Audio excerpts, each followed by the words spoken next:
오늘 마지막입니다. 3대가 함께하는 통일 이야기에 우리 꼬마 친구들이 또 참여를 해줘서 너무 기쁜 마음입니다. 우리 다 같이 꼬마 친구들의 미래를 위해서 한번 축하의 박수를 한번 줬으면 좋겠습니다. 제가 이제 오늘 드릴 말씀은 통일 이야기인데 우리 현실이 어디에 있느냐, 그리고 통일로 가기 위해서 우리가 어떤 일들을 해야 되느냐, 통일이라는 게 과연 뭐냐, 지금 우리는 어디 와 있고 어디로 가려고 하느냐, 그 말씀을 드리면서 이걸 마무리하려고 합니다. 그래서 이제 현실 얘기를 좀 하고요. 그 다음에 이제 사실 우리가 통일 얘기를 하는 거는 분단되어 있기 때문에 통일 얘기를 하지 않습니까? 그래서 도대체 분단이라는 게 어떤 의미가 있느냐, 그 얘기를 좀 드릴게요. 드리고 나서 통일의 미래와 우리가 무엇을 준비하고 해야 될지 그렇게 해서 마무리를 짓겠습니다. 이 그림을 제가 자주 소개를 해요. 소개를 하는데 우리가 어항을 이렇게 쳐다보면은 이 물고기가 한 마리 왔다 갔다 하는데 되게 답답해 보이지 않나요? 그런데 만약에 물고기라면은 전혀 답답하지 않을 수 있어요. 왜냐면 그 어항이 물고기의 전부이기 때문에. 지금 우리가 살고 있는 세상이 답답하지 않아요. 왜냐면 우리는 이미 분단된 데서 쭉 살아왔잖아요. 그죠? 1945년도 이전에 태어나신 분들이 238만 명밖에 안 돼요. 작년 기준으로. 우리 인구의 2.6%밖에 안 돼요. 그분들만 아마 DNA 속에 북쪽을 통해서 러시아로 가고 중국으로 가고 했던 그게 아마 아련이 남아있지 않을까. 나머지 저희 세대는 거의 분단 이 남쪽에만 살아왔기 때문에 지금 상황이 전혀 답답하지 않아요. 그런데 한번 상상을 해보세요. 내일부터 충청도 이남 지역을 우리가 못 간다. 이러면 어떨까요? 아마 1년에 한두 번 내려갈까 말까 한 분들도 내일부터 못 가? 이러면은 가슴이 탁 막힐 거예요. 사실은 이 가슴이 탁 막히는 상황을 알아야지만 이거 통일해야 되겠구나 이런 생각이 들 텐데 전혀 이 분단되어 있는 상황이 답답하지 않잖아요? 뭐 괜찮잖아요. 그죠? 사는데 풍족하고. 지금 우리가 그런 얘기 합니다. GDP로 다 세계 12위 몇 년째 지속되고 있어요. 그리고 국방력은 뭐 세계 5위 뭐 이런 얘기 하잖아요. 우리 굉장히 잘 사는 나라예요. 거기다가 2018년도부터는 3050 클럽이라고 있어요. 3만 불에 5천만 명 되는 그런 나라에 7번째 우리가 가입을 했어요. 우리 굉장히 잘 사는 나라예요. 그게 분단되어 있는 지금의 대한민국이거든요. 그런데 이렇게 답답하지가 않죠. 이렇게 살아도 충분한데 뭐하러 통일까지 하면서 사느냐 이러거든요. 그런데 한번 뒤집어서 한번 생각해 보시자고요. 우리가 싱가포르를 한번 생각해 보세요. 싱가포르 잘 살아요. 굉장히 선진화된 나라예요. 그런데 무슨 일이 터져서 말라카 해협이 봉쇄가 되거나 이러면 싱가포르 운명이 어떻게 될까요? 풍전등화예요. 의미가 없다는 얘기예요. 아무리 잘 사는 것도. 우리가 세계 12위를 국가하고 국방력 5위 하지만 우리 주변에 있는 나라들은 국방력 1, 2위예요. 1위와 5위 차이는 너무나 커요. 만약에 무슨 일이 일어나면 우리는 완전히 풍전등화의 그런 위기 속에 갈 수밖에 없다. 그게 우리 현실입니다. 아무리 우리가 지금 잘 사는 것 같아도. 그런데 더 문제가 뭐냐, 우리 경제력이 피크다라는 학설들이 경제학자들 사이에 많이 나와요. 왜 그러냐, GDP 12위에서 머무른 지가 벌써 몇 년 지나고 있어요. 13위도 내려갔다 올라갔다 뭐 이래요. 인구 줄어들어가고 있죠. 인구 갈수록 줄어들어요. 제일 빨라요. 인구가 감소하는 속도가 제일 빠르고 노료가 제일 빠르고. 이렇게 해서 우리 분단된 대한민국이 지속 가능성이 있겠느냐.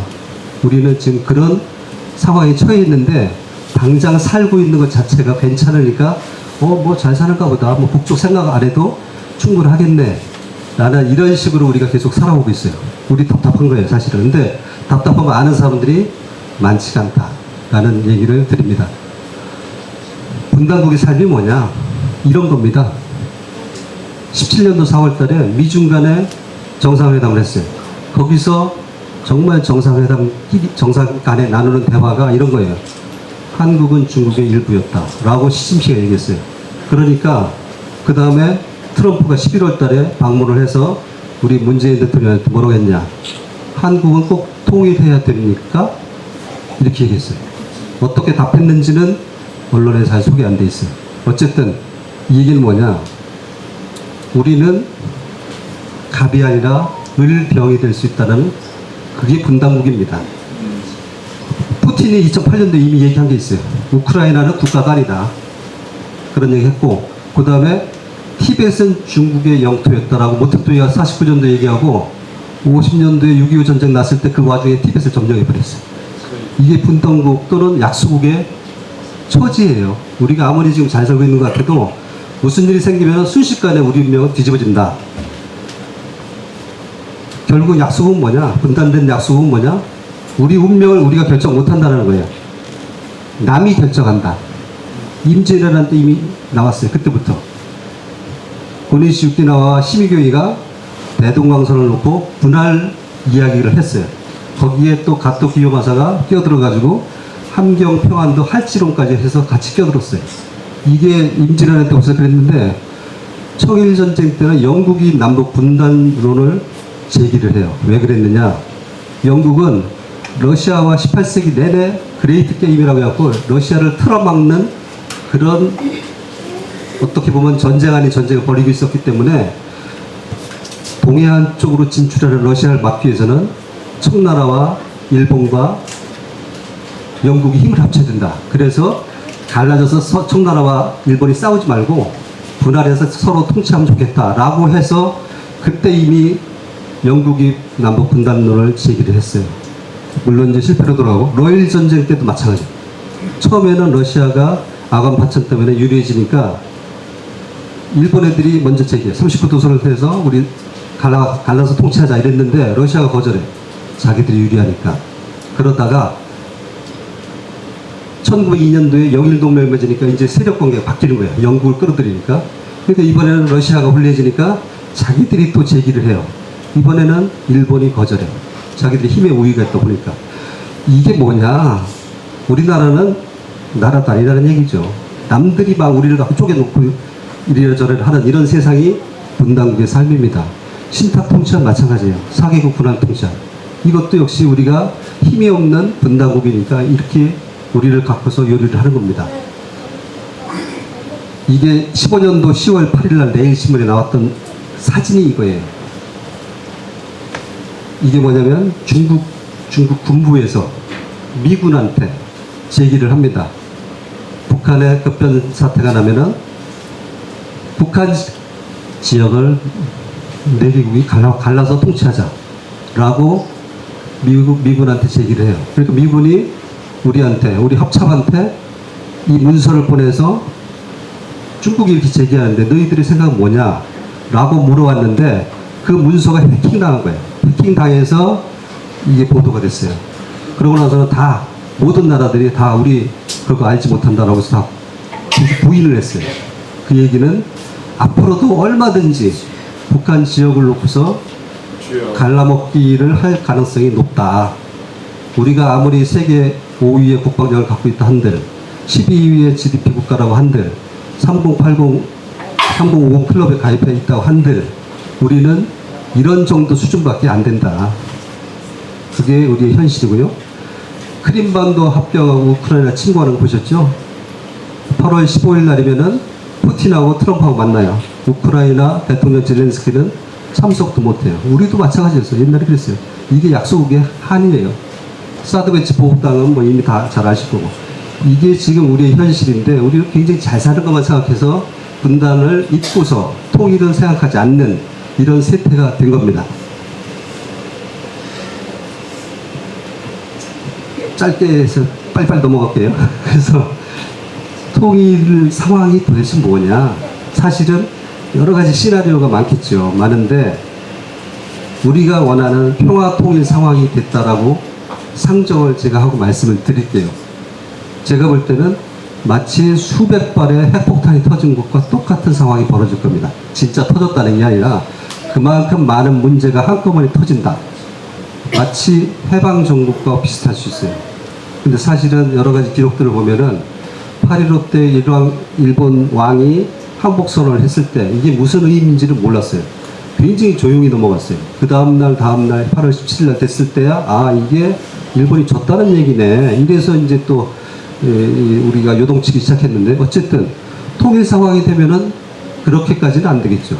그때는 이제 좀 더 잘 알겠죠. 그런데 이 통일의 의미가 뭐냐를 아마 사람들이 깨닫기까지는 약간 시간이 걸릴 수도 있어요. 이게 어떤 식으로 나한테 영향을 미칠지 이런 것들은 좀 시간이 필요해요. 그래서 그 수백 발의 핵폭탄이 터진 것 같은 그런 혼란이지만 우리는 새로운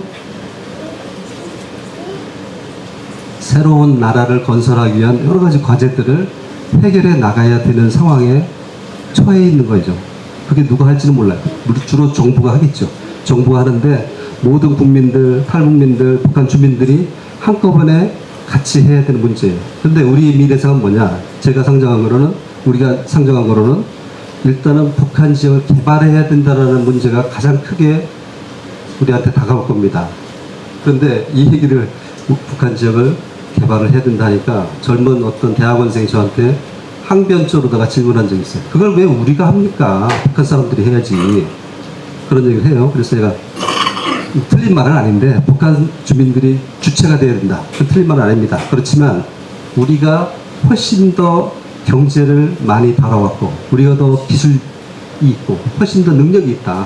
초등학생과 대학생이 같이 얘기를 하면 대학생이 주도를 해서 문제를 해결해야 되는 거 아니다. 그런 차원에서 내가 북한 지역을 개발해야 한다는 얘기지 우리가 주도를 하고 북한 사람들은 의리돼갖고 그런 나라로 될 자라는 의미는 아닙니다. 라고 답변을 한 적이 있어요. 어쨌든 북한 지역을 개발해서 하나의 국민으로 만드는 하나의 통합된 나라를 만들자고 하는 게 우리의 통일 미래상이죠. 그런데 이걸 한번 생각해 보세요. 통일 미래상을 생각할 때 우리가 단순히 생각할 때는 그냥 자유민주주의 체제 확장으로 생각하기가 되게 쉬워요. 그런데 자유민주주의 체제, 지금과 같은 우리 여러 가지 문제가 많은 자유민주주의 체제를 그냥 확장한다? 이것도 문제예요. 그래서 제가 볼 때는 완전히 새로운 체제, 완전히 새로운 자유민주주의 체제를 만들지 않으면은 문제다. 그래서 어쩌면은 우리가 계속 민족 공동체를 얘기했는데 그때 가서 그 민족이라는 게 뭐냐? 다민족 국가일 수도 있고 남북한 한민족일 수도 있고 여러 가지가 복합돼. 그래서 정말로 용광로처럼 녹이는 그런 공동체를 만드는 게 우리의 미래상이 아니겠느냐 하는 생각을 얼핏 해봅니다. 그런데 통일됐다고 다 박수치고 아까는 사실은 게임이니까 되게 이제 좋은 미래상을 그렸는데 혼란이 일단 있어요. 혼란을 어떻게 극복을 하고 나아가느냐 이건 이제 정부의 과제고 우리의 과제인데 그 혼란이라는 것은 위기와 기회가 동시에 공존합니다. 혼란 때문에 득보는 사람이 있고 혼란 때문에 피보는 사람이 있고 그런 상황이 반드시 와요. 그래서 내 삶에는 어떻게 통일이라는 게 다가올까 이거 아무도 장담 못합니다. 저도 장담 못해요. 나 이렇게 통일돼갖고 제가 쪽박 살 수도 있어요. 어떤 사람들은 부동산 투기업자는 신났다고 또 북으로 달려가겠죠. 그러다 총 맞을지도 몰라요. 어쨌든 그런 상황이 혼재되어 있는 게 통일 상황이다. 이제 그런 생각을 말씀을 드리고 그러면 그렇게 혼란스럽고 위기와 기회가 공존하는 이런 상황에서 우리들은 뭐를 해야 될까라는 생각을 각자한테 해볼 수밖에 없는 거죠. 내가 만약 학생이다, 내가 직장인이다 그러면 크게 달라지지는 않을 거예요. 그냥 공부 열심히 하고 직장 열심히 다니고 근데 직장인이면은 내가 혹시 북쪽 개발하는데 그 팀이 돼갖고 일할 수도 있겠는데 이런 생각할 수도 있고 또 학생이면은 내가 이렇게 저기서 전공을 하고 있지만 북한 지역에 가서 북한 주민들의 학생과 같이 어울려서 의대를 다니든지 공대를 다닐 수도 있겠는데 이렇게 생각할 수도 있어요. 그리고 탈북민들 같은 경우는 일단 올라가야지 내 고향 찾아가야지 라고 생각할 수도 있고 그럼 고향 찾아가서 내가 무슨 일을 하지? 뭐 그런 생각들을 할 가능성이 높죠. 근데 또 막상 가면은 거기에 또 살고 있는 주민들이 또 많잖아요. 그럼 그 사람들하고 나하고 껄끄럽지 않을까? 뭐 이런 것들. 어르신들은 이제 어떻게 할까? 자원봉사를 해야 되겠다. 저도 이제 나중에 어르신 될 테니까 그런 통일 상황에서 제가 예전에 농담처럼 얘기한 거 있어요. 저는 삼수 갑산 지역에 가고 거기서 일을 좀 하고 싶다. 자원봉사를 하고 싶다. 이런 꿈을 꾼 적이 있는데 그렇게 할지도 모르죠. 북한 주민들은 어떨까요? 이거 북한 지역이 이제 세상이 바뀌었는데 어떻게 먹고 살지? 실업 형태를 어떻게 극복하지? 야, 녹으면 계속 농사를 지어야 되나? 뭐 이런 생각들을 가득할 거예요. 사실은 통일 상황에서 큰 차이를 당장은 못 느낄 가능성이 높아요. 그렇지만 분명한 것은 삶의 지평이 확대가 되는 건 틀림없어요. 기회가 많이 있다는 걸 감지하는 사람과 그렇지 않은 사람들의 차이가 분명히 드러날 겁니다. 격변기의 삶이 이제 펼쳐질 텐데, 국제시장이라고 예전에 왜 영화가 있었잖아요. 그거 보면은 1945년도부터 뭐 월남 파병에다가 계속되는 그 속에서 황정민이가 살아가는 인생이 쭉 나오는데, 그런 삶이 펼쳐질 가능성이 상당히 높지 않겠느냐 하는 게 저의 생각입니다.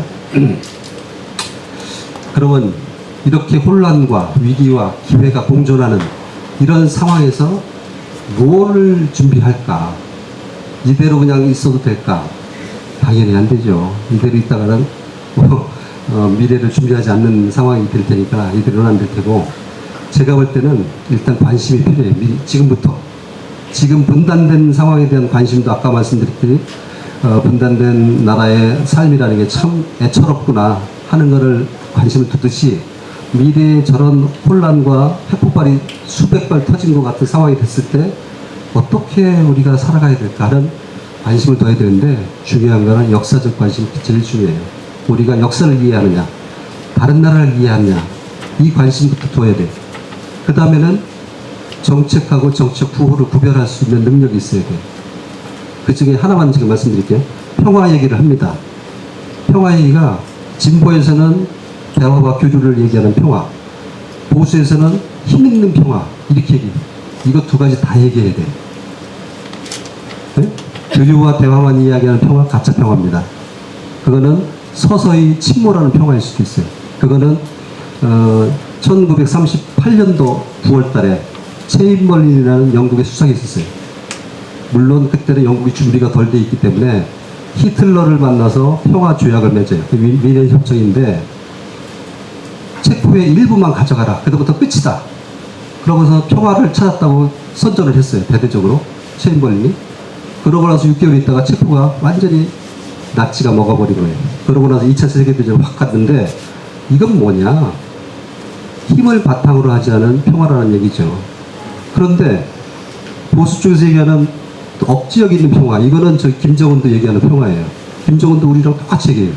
힘 있는 평화가 진짜 평화다, 이렇게 얘기해요. 그런데 보수에서는 대화와 교류를 빼고 억지력만 얘기한다? 그러면 긴장밖에 안 오죠. 계속 언제 불똥이 터질지 모르는 그런 한반도의 긴장 상태를 유지한다? 이것도 평화는 아니잖아요. 그래서 두 가지를 다 이야기하지 않는 평화는 가짜다, 그건 정치적 구호다, 이렇게 판단하고, 저런 사람들은 우리가 믿을 바가 못 된다라는 걸 인식하면 돼요. 요즘 유행하는 평화 경제라는 말이 있어요. 저는 굉장히 우습다고 생각해요. 평화 경제가 정말로 맞는다면은 대만은 쑥대밭이 됐었어야 돼요. 대만 포위 공격을 해서 훈련을 갖다가 그렇게 수도 없이 하는데 대만 경제가 멀쩡해요. 그건 뭡니까? 구호란 얘기예요. 그러니까 그런 정치인들한테 휘둘리지 않는 그런 감각을 우리가 갖는 게 굉장히 필요하다, 이런 얘기고, 외국의 동향과 북한 동향, 아까 북한 말씀하셨는데 아주 지당하다고 생각합니다. 북한을 잘 알아야 돼요. 우리가 여태까지 왜 대북 정책이 이렇게 효과를 못 봤느냐, 우리 생각만 해서 저는 그렇다고 봐요. 우리가 잘하면 다 열리겠지 뭐. 우리가 잘하면 되는데, 우리가 긴장을 조성하고 우리가 강하게 억지력을 발휘하니까 저기 북한이 막히는 거야, 이렇게 생각하는 사람들이 너무나 많아요. 그 얘기는 반은 맞고 반은 틀릴 겁니다. 왜 그러냐면 북한도 똘똘해요. 북한도 전략이 있어요. 북한도 목표가 있어요. 근데 그 사람들의 목표와 전략을 너무 무시해.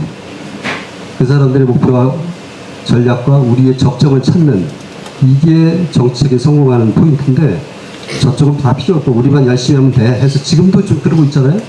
그거 바람직하지 않습니다. 어쨌든 우리의 현실, 우리의 미래에 대해서 아주 관심을 갖고 지극히 상식적인 선에서 판단을 좀 해보는 능력을 키우자, 이거고요.